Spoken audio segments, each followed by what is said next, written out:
Artisans and Industrialization. Before 1815, manufacturing in the United States had been done in homes or shops by skilled artisans. As master craft workers, they imparted the knowledge of their trades to apprentices and journeymen. In addition, women often worked in their homes part-time, making finished articles from raw materials supplied by merchant capitalists. After 1815, this older form of manufacturing began to give way to factories with machinery tended by unskilled or semi-skilled laborers, cheap transportation networks, the rise of cities, and the availability of capital and credit all stimulated the shift to factory production. The creation of a labor force that was accustomed to working in factories did not occur easily. Before the rise of the factory, artisans had worked within the home. Apprentices were considered part of the family, and masters were responsible not only for teaching their apprentices a trade but also for providing them some education and for supervising their moral behavior. Journeymen knew that if they perfected their skill, they could become respected master artisans with their own shops. Also, skilled artisans did not work by the clock, at a steady pace, but rather in bursts of intense labor alternating with more leisurely time. The factory changed that. Goods produced by factories were not as finished or elegant as those done by hand, and pride in craftsmanship gave way to the pressure to increase rates of productivity.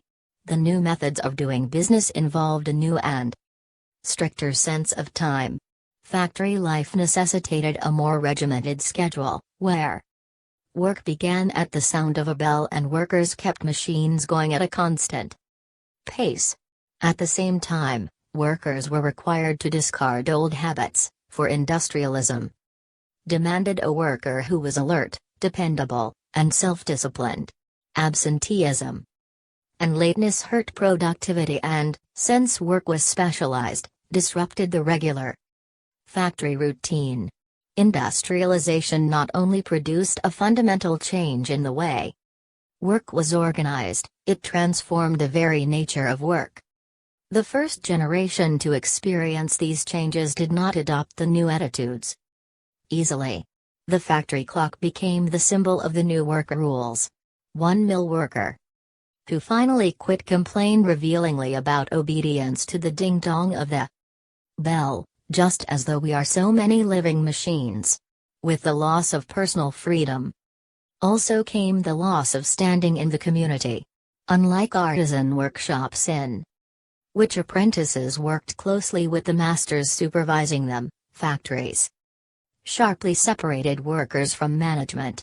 Few workers rose through the ranks to supervisory positions, and even fewer could achieve the artisan's dream of setting up one's own business.